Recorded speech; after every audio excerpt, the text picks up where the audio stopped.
નામ ચૌધરી પ્રકાશ કુમાર પ્રભુદાસ છે।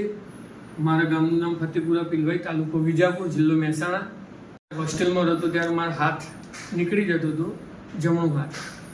એના પછી વારંવાર હાથ નીકળવા માંડ્યો, તો હોસ્પિટલમાં જઈ અને હાથ બેસાડવો પડતો હતો, કારણ કે હાથ જાતે કોઈની પાસે બેસી શકતો નહોતો, એટલે બેભાન કરીને બેસાડવો પડતો।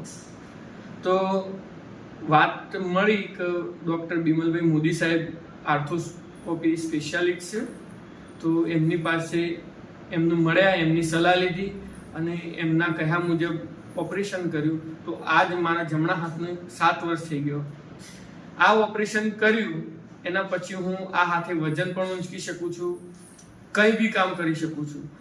અને એના પછી મારા ડાબા હાથનો આવો પ્રોબ્લેમ થયો, તો ડાબો હાથ પણ મારે 4-5 વખત નીકળી ગયો। એના પછી ફરીથી મેં ડાબા હાથનું ઓપરેશન પણ ડૉક્ટર બિમલભાઈ મોદી સાહેબના પાસે જ કરાવ્યું। એના પછી આજે એક્સરસાઇઝ ચાલુ છે। અત્યારે પણ હું હાલ બધું જ કામ કરી શકું છું, બાઇક પણ ચલાવી શકું છું, ગાડી પણ ચલાવી શકું છું, ખેતી કામ પણ કરી શકું છું।